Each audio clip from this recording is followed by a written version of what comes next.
Bien longtemps avant l'Amérique du Nord que nous connaissons aujourd'hui, avant les villes imposantes, avant la politique, même avant l'apparition de l'homme, le continent était une vaste étendue de plaines, de montagnes, de forêts, de lacs et de toundras, couvrant environ 9 millions et demi de miles carrés, intacte par l'homme et dominé par d'étranges et dangereux animaux mégaphoniques, dont beaucoup seraient méconnaissables parmi les créatures d'aujourd'hui.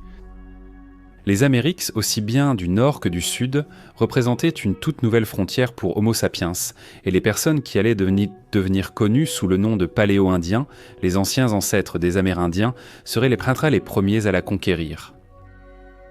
Il y a 30 000 ans, CES personnes sont entrées en Alaska depuis l'extrême est de la Sibérie en traversant une bande de terre aujourd'hui disparue connue sous le nom de Béringie. Ceci est un savoir relativement récent pour les humains modernes, car on pensait longtemps que les premiers Nord-Américains étaient un groupe d'humains connus sous le nom de peuple Clovis, le sujet de la vidéo d'aujourd'hui.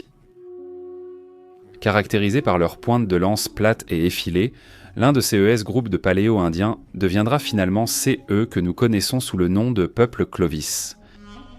D'autres créeraient leur propre culture, comme les cultures Folsom, Cody et Agathe Bazin, mais CE sont les Clovis qui sont les plus connus à travers l'Amérique moderne. Dans la vidéo d'aujourd'hui, nous allons explorer la vie et l'époque du peuple Clovis en abordant comment CES humains sont apparus, comment ils chassaient, comment ils vivaient et comment ils ont finalement disparu. Rejoignez-nous alors que nous remontons le temps pour rencontrer certains des premiers Nord-Américains, le peuple Clovis.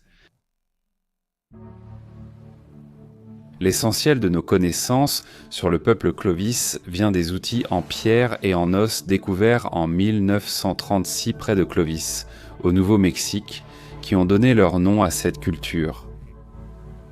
On pense que cette culture a duré, d'après l'âge des découvertes Clovis, d'environ 11 500 avant notre ère à 10 800 avant notre ère, soit approximativement entre 13 000 et 12 000 ans. Des preuves de la culture Clovis peuvent être trouvées dans une grande partie de l'Amérique du Nord, couvrant presque tout CE, qui est aujourd'hui les États-Unis, le sud du Canada et le nord du Mexique, avec un centre particulier autour de l'est des États-Unis. Certains artefacts Clovis seraient même présents sur les côtes nord de l'Amérique du Sud.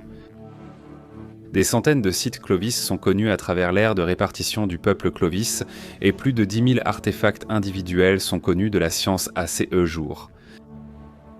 Les artefacts les plus courants découverts chez le peuple Clovis sont appelés pointes Clovis, des pointes de lance et d'autres outils fabriqués intentionnellement, généralement en silex, en pierre taillée, en os d'animal ou même en ivoire. Ces pointes sont très distinctives, cannelées des deux côtés et s'effilant pour former une pointe à l'extrémité de l'outil. Bien que les outils soient tout nettement similaires, ils ont suscité une certaine controverse parmi les archéologues qui estiment que la vaste répartition des pointes Clovis ne représente pas une large diffusion de la culture.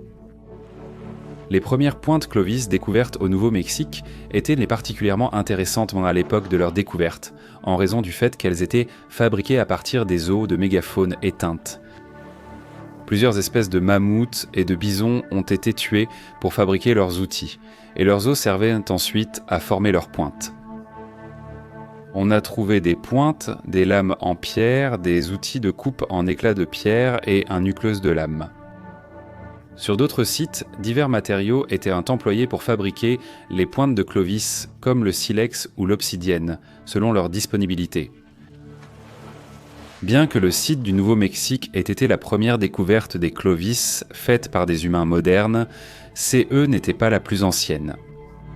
Cet honneur revient à un site mexicain appelé El Fin del Mundo, signifiant la fin du monde, situé dans le Sonora. Découvert en 2007, on pense qu'il remonte à plus de 13 000 ans et il est étroitement associé au reste de Gomphothère, des parents aujourd'hui disparus des éléphants modernes qui parcouraient l'Amérique du Nord lorsque SES ancêtres sont arrivés pour la première fois. La chose la plus importante à noter concernant le mode de vie du peuple Clovis, c'est qu'ils étaient nomades, et l'ont été pendant toute la période où ils ont existé à travers les Amériques. Au lieu de s'installer et de former des établissements distincts, ils se déplaçaient d'un endroit à l'autre, probablement en fonction des saisons et des meilleurs terrains de chasse disponibles à différents moments. En conséquence, les archéologues n'ont pas grand-chose à se mettre sous la dent en CE qui concerne les établissements Clovis. Peu d'artefacts leur sont attribués en dehors des outils en pierre et en os. Les produits organiques comme les vêtements et les structures sont donc extrêmement rares. D'après les rares preuves connues par la science, le peuple Clovis, lors de SES Migration, s'installait temporairement dans des structures de fortune comme des tentes ou des abris de branchage, ainsi que dans des grottes.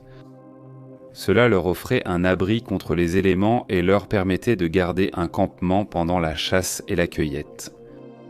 Cependant, il existe des preuves que CES camps temporaires pouvaient disposer de systèmes rudimentaires de gestion de l'eau et d'irrigation, creusant des puits afin de pouvoir s'installer loin des sources d'eau naturelles. Le peuple Clovis, comme les humains anciens avant et après eux, était omnivore, avec un accent sur la chasse et la cueillette pour préparer des repas complexes.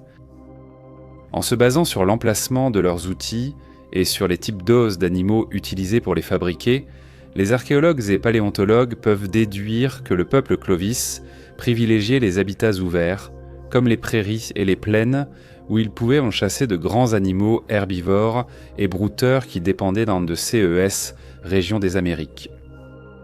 Les grands herbivores des plaines d'Amérique du Nord étaient pour eux un gibier de choix, sujet que nous aborderons plus en détail ensuite, mais CES personne n'était pas difficile. Quand l'occasion se présentait, ils chassaient aussi des proies beaucoup plus petites, y compris des lapins, des petits carnivores, des poissons et des oiseaux. Plus de 120 espèces différentes d'espèces de plantes sont connues pour avoir été utilisées par le peuple Clovis pour se nourrir ou pour l'artisanat, y compris des arbres, des plantes à fleurs, des noix, des racines et des fruits. C'était une organisation typique de chasseurs-cueilleurs où des groupes nomades alternant entre cueillette de plantes et chasse pour la viande et les fourrures. À ces jours, un seul CAS d'inhumation humaine associé au peuple Clovis a été confirmé par les archéologues. Les restes enterrés étaient ceux d'un nourrisson masculin découvert dans l'actuel Montana. Surnommé Onzik 1, les scientifiques ont mené des études approfondies sur l'acide désoxyribonucléique du garçon et ont pu déterminer que le peuple Clovis était très étroitement lié aux peuples autochtones d'Amérique actuelle. C'est eux qui a amené les généticiens à penser qu'ils étaient les ancêtres directs de nombreuses cultures amérindiennes à travers le continent aujourd'hui. Le site funéraire en question semble avoir été un campement temporaire des Clovis, car plus d'une centaine d'artefacts en pierre ont été découverts à proximité immédiate. Beaucoup de CES outils en pierre, ainsi que les os eux-mêmes, étaient teintés de rouge avec de l'ocre. C'est eux qui pourraient indiquer que les personnes ayant enterré le garçon avaient des croyances religieuses ou funéraires. On pense que le garçon n'avait qu'entre 1 et 2 ans lorsqu'il est décédé, mais la cause exacte de sa mort n'a pas été déterminée. Le peuple Clovis était une culture incroyablement mobile et habitait d'immenses territoires à travers une grande partie de l'Amérique du Nord et certaines régions du nord de l'Amérique du Sud. À travers cette vaste région, ils auraient rencontré une grande diversité d'habitats, de flore et de faune, et une grande partie de cette dernière aurait été très différente de l'Amérique du Nord que nous connaissons aujourd'hui. Le peuple Clovis privilégiait les vastes prairies et plaines ouvertes, mais au fur et à mesure de leurs déplacements et de leurs installations dans différentes régions, ils auraient exploré tous les environnements et paysages spectaculaires que les Amériques ont à offrir. En hiver, ils exploraient d'immenses étendues de champs de neige apparemment sans fin, avec des forêts gelées et des lacs recouverts de glace. Lorsque le temps se réchauffait et que la terre redevenait verte, les migrations animales pouvaient les pousser à travers le continent à la recherche de nourriture et de fourrure. Les déserts chauds laissaient en place à de hautes montagnes et à des régions alpines, tandis que les Clovis vivant dans les régions sud et est de l'Amérique du Nord connaissaient hanter des marécages étouffants et des forêts intempérées. Traverser le pont terrestre entre l'Amérique du Nord et l'Amérique du Sud, dans CE qui est aujourd'hui le Mexique et les pays d'Amérique centrale, aurait été encore plus spectaculaire, alors que le monde tempéré devenait tropical et que les forêts tropicales commençaient à envahir le territoire des Clovis. À travers cette chaîne, des forêts de conifères et de feuillus auraient offert d'innombrables ressources et aliments. La variété des plantes et des fruits à leur disposition changeant radicalement à mesure qu'ils se dirigeaient plus au sud vers l'Amérique du Sud. Peut-être que la caractéristique la plus spectaculaire des environnements habités par le peuple Clovis était la présence d'animaux prospérant en grand nombre sur l'ensemble de leur territoire. Tous les animaux présents aujourd'hui en Amérique du Nord existaient alors en population stable. C'est eux qui signifiaient que le paysage regorgeait de cerfs, de loups, d'ours, de bisons, d'oiseaux et de poissons, parmi de nombreuses autres espèces. Les cardinaux et les geais bleus, familiers aux Américains d'aujourd'hui, voltigèrent dans les forêts anciennes, tandis que les ratons laveurs, les moufettes et les opossums se faufilaient et grimpèrent bien en dessous d'eux.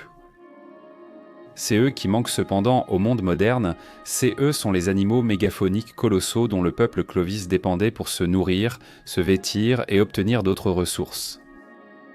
Plusieurs espèces de mammouths, le plus souvent le gigantesque mammouth colombien, se rassemblaient en troupeaux à travers les plaines, représentant à la fois une opportunité et une menace pour le peuple Clovis, selon leur préparation à une chasse difficile. Des parents éloignés des mammouths pouvaient non également être trouvés ici, chez les mastodontes, des espèces de proboscidiens plus petites et poilues, caractérisées par leur front incliné et leur défense recourbée vers le haut. Des espèces éteintes de bisons, plus grandes que le bison américain actuel, parcoururent les prairies et étaient activement chassées par le peuple Clovis, tandis que les tapirs et les chevaux préhistoriques représentaient sans doute un défi de chasse moindre.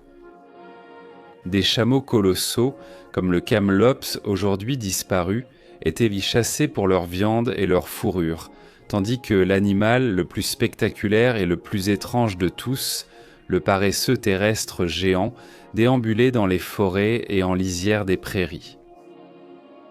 Cependant, il s'agissait d'un environnement dangereux, et de puissants carnivores étaient nombreux dans les plaines, les grottes et les forêts habitées par le peuple Clovis.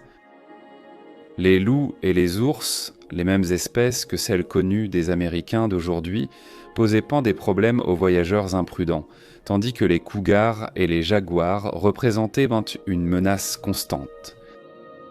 De plus, des félins à dents de sabre étaient présents sur le continent américain pendant l'installation du peuple Clovis, y compris le tristement célèbre Smilodon, l'un des plus grands et des plus redoutés de son espèce. Les ours des cavernes auraient été des rencontres terrifiantes pour les humains cherchant un abri naturel contre les éléments, tandis que les alligators et les serpents rôdaient dans les marais et les zones humides, prêts à attaquer à la dernière.